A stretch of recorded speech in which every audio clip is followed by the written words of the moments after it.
हरे कृष्णा। प्रिय भक्तजनों, आज इस वीडियो के माध्यम से हम आपके लिए बृहस्पतिवार व्रत कथा लेकर आए हैं। प्राचीन समय की बात है। भारतवर्ष में एक राजा राज्य करता था। वह बड़ा प्रतापी और दानी था। वह नित्य गरीबों और ब्राह्मणों की सेवा सहायता करता था।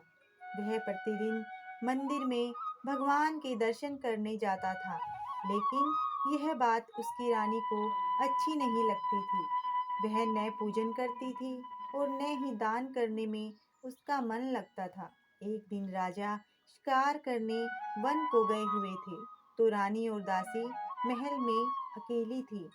उसी समय बृहस्पति देव साधु के वेश में राजा के महल में भिक्षा के लिए गए और भिक्षा मांगी, तो रानी ने भिक्षा देने से मना कर दिया। रानी ने कहा कि हे साधु महाराज, मैं तो दान पुण्य से तंग आ गई हूँ। इस कार्य के लिए मेरे पति देव ही बहुत हैं। अब आप ऐसी कृपा करें कि सारा धन नष्ट हो जाए तथा मैं आराम से रह सकूं। साधु ने कहा, देवी, तुम तो बड़ी अजीब हो। धन और संतान से कौन दुखी होता है? इसकी तो सभी कामना करते हैं। पापी भी पुत्र और धन की इच्छा करते हैं। अगर तुम्हारे पास अधिक धन है तो भूखे मनुष्यों को भोजन कराओ, प्याऊ लगवाओ, ब्राह्मणों को दान दो, कुआं, तालाब, बावड़ी, बाग बगीचे आदि का निर्माण कराओ, मंदिर, पाठशाला, धर्मशाला बनवाकर दान दो, निर्धनों की कुंवारी कन्याओं का विवाह कराओ, साथ ही यज्ञ आदि कर्म करो। अपने धन को शुभ कार्यों में खर्च करो। ऐसा करने से तुम्हारा नाम परलोक में सार्थक होगा एवं स्वर्ग की प्राप्ति होगी। लेकिन रानी पर उपदेश का कोई प्रभाव नहीं पड़ा। वह बोली, महाराज, मुझे ऐसे धन की आवश्यकता नहीं जिसको मैं अन्य लोगों को दान दूं, जिसको रखने और संभालने में मेरा सारा समय नष्ट हो जाए। अब आप ऐसी कृपा करें कि सारा धन नष्ट हो जाए तथा मैं आराम से रह सकूं। साधु ने उत्तर दिया, यदि तुम्हारी ऐसी इच्छा है तो जैसा मैं तुम्हें बताता हूँ तुम वैसा ही करना। बृहस्पतिवार को घर को गोबर से लीपना, अपने केशों को पीली मिट्टी से धोना, राजा से कहना वह बृहस्पतिवार को हजामत बनवाए, भोजन में मांस मदिरा खाना और कपड़ा धोबी के यहाँ धुलने डालना। ऐसा करने से 7 बृहस्पतिवार में ही आपका सारा धन नष्ट हो जाएगा। इतना कहकर वह साधु महाराज वहां से अंतर्धान हो गए। इसके बाद रानी ने वही किया जो साधु महाराज ने बताया था। 3 बृहस्पतिवार ही बीते थे कि उसका समस्त धन संपत्ति नष्ट हो गया और भोजन के लिए राजा रानी तरसने लगे। तब एक दिन राजा ने रानी से कहा कि तुम यहाँ पर रहो, मैं दूसरे देश में चाकरी के लिए चला जाऊं, क्योंकि यहाँ पर मुझे सभी मनुष्य जानते हैं, इसीलिए कोई कार्य नहीं कर सकता। देश चोरी परदेश भीख बराबर है। ऐसा कहकर राजा परदेश चला गया। वहाँ जंगल को जाता, लकड़ी काट कर लाता और शहर में बेचता। इस तरह जीवन व्यतीत करने लगा। इधर राजा के बिना रानी और दासी दुखी रहने लगी। किसी दिन भोजन मिलता और किसी दिन जल पीकर ही रह जाती। एक समय जब रानी और दासियों को 7 दिन बिना भोजन के रहना पड़ा, तो रानी ने अपनी दासी से कहा, हे दासी, पास ही के नगर में मेरी बहन रहती है। वह बड़ी धनवान है। तू उसके पास जा आ और 5 सेर भेजर मांग के ले आ, ताकि कुछ समय के लिए थोड़ा गुजर बसर हो जाए। दासी रानी की बहन के पास गई। उस दिन बृहस्पतिवार था। रानी की बहन उस समय बृहस्पतिवार की कथा सुन रही थी। दासी ने रानी की बहन को अपनी रानी का संदेश दिया, लेकिन रानी की बहन ने कोई उत्तर नहीं दिया। जब दासी को रानी की बहन से कोई उत्तर नहीं मिला, तो वह बहुत दुखी हो गई। उसे क्रोध भी आया। दासी ने वापस आकर रानी को सारी बात बता दी। यह सुनकर रानी ने कहा कि हे दासी, इसमें उसका कोई दोष नहीं है। जब बुरे दिन आते हैं तब कोई सहारा नहीं देता। अच्छे बुरे का पता विपत्ति में ही लगता है। जो ईश्वर की इच्छा होगी वही होगा। यह सब हमारे भाग्य का ही दोष है। यह सब कहकर रानी ने अपने भाग्य को कोसा। उधर रानी की बहन ने सोचा कि मेरी बहन की दासी आई थी, लेकिन मैं उससे नहीं बोली। इससे वह बहुत दुखी हुई होगी। कथा सुनकर और पूजन समाप्त कर वह अपनी बहन के घर गई और कहने लगी, हे बहन, मैं बृहस्पतिवार की कथा सुन रही थी। तुम्हारी दासी गई, लेकिन जब तक कथा होती है तब तक न उठते हैं और न बोलते हैं, इसीलिए मैं नहीं बोली। कहो, दासी क्यों गई थी? रानी बोली, बहन, हमारे घर अनाज नहीं था। ऐसा कहते कहते रानी की आंखें भर आई। उसने दासियों समेत 7 दिन तक भूखा रहने की बात भी अपनी बहन को बता दी। इसीलिए मैंने दासी को तुम्हारे पास 5 सेर भेजर लेने के लिए भेजा था। रानी की बहन बोली, बहन देखो, बृहस्पति देव सबकी मनोकामना पूर्ण करते हैं। देखो, शायद तुम्हारे घर में अनाज रखा हो। पहले तो रानी को विश्वास नहीं हुआ, परंतु बहन के आग्रह करने पर उसने दासी को अंदर भेजा।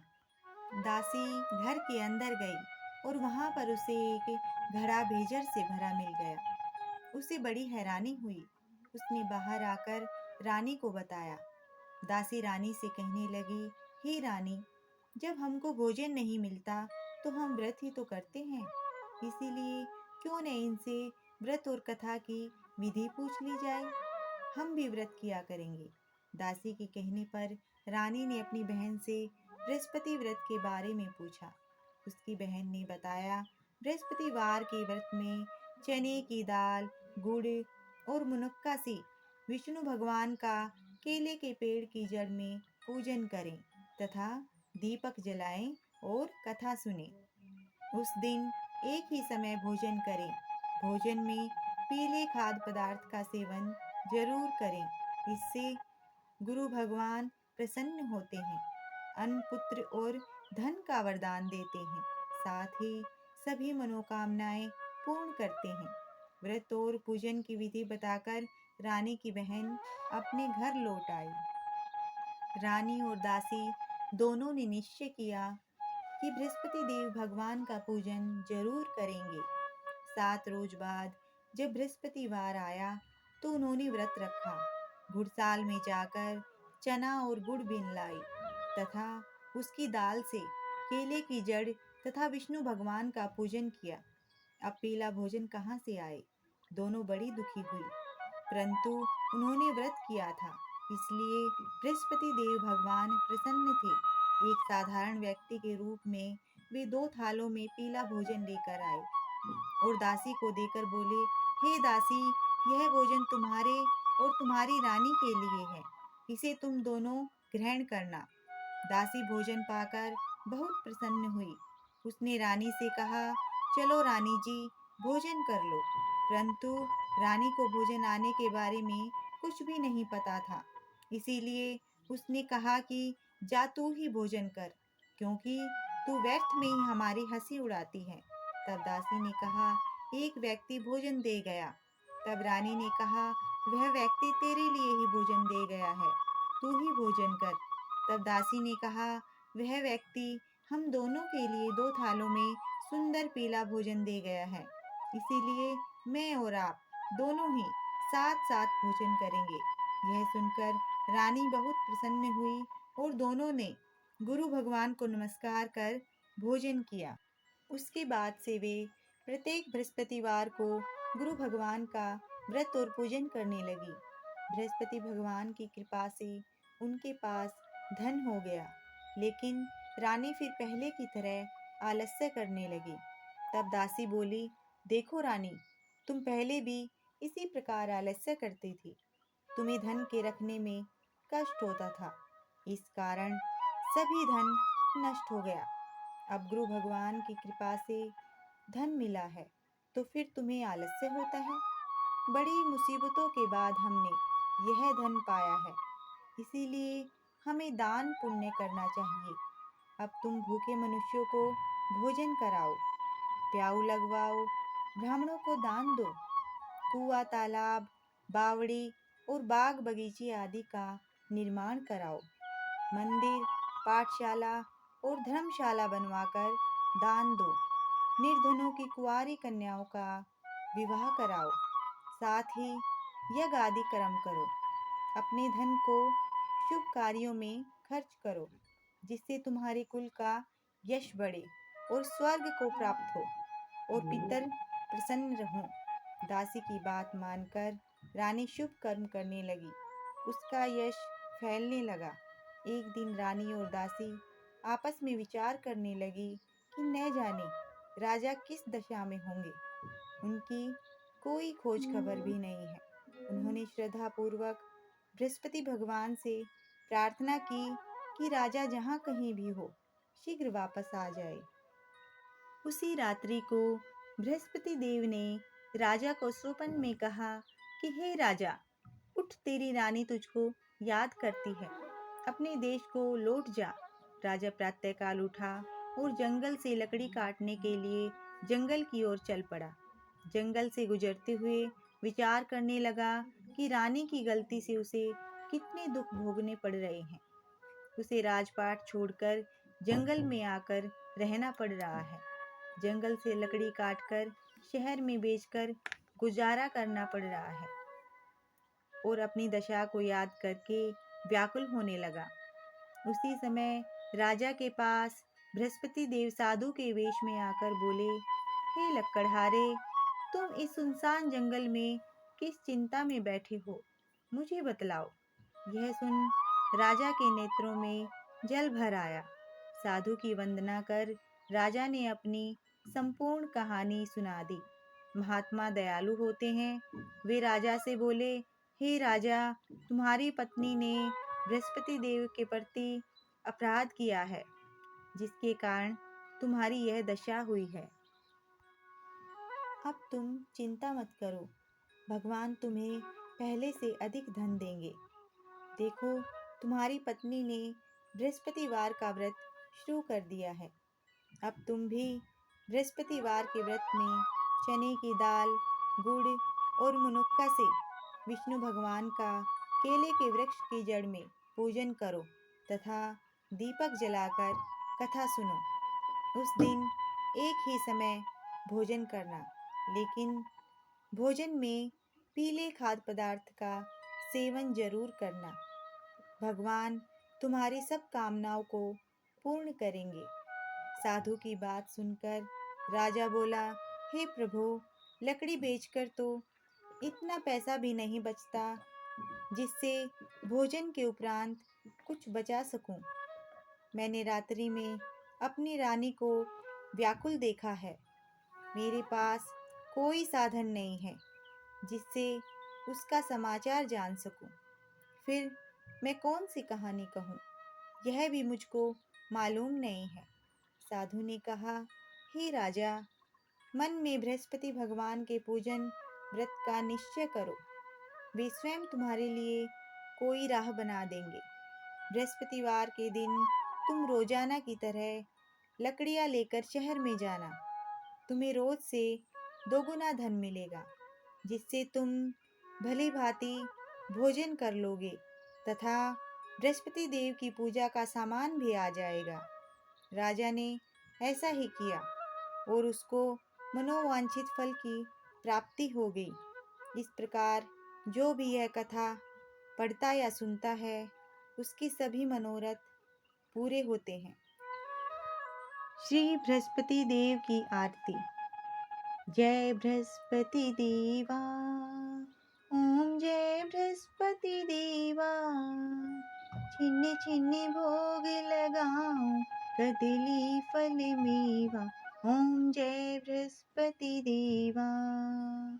तुम पूर्ण परमात्मा, तुम अंतर्यामी, जगत पिता जगदीश्वर, तुम सबके स्वामी। ओम जय बृहस्पति देवा।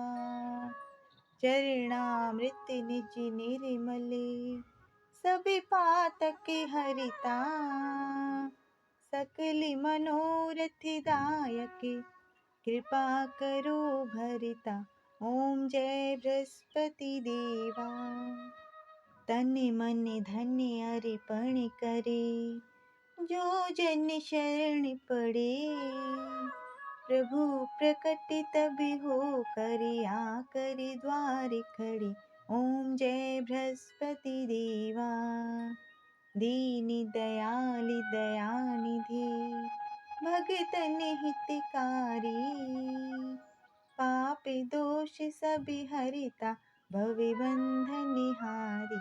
ओम जय बृहस्पति देवा। सकल मनोरथ दायक, सब संशय हारो, विषय विकार मिटाओ, संतन सुखकारी।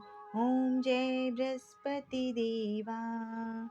जो कोई आरती तेरी, प्रेम सहित गावे, जेठानंद आनंद कर, सो निश्चय पावे। ओम जय बृहस्पति देवा। जय बृहस्पति देवा। बोलो बृहस्पति देव महाराज की जय। आप सभी को अनु कहानी कथा की तरफ से नम्र निवेदन है, चैनल को सब्सक्राइब करें, लाइक करें, शेयर करें। धन्यवाद।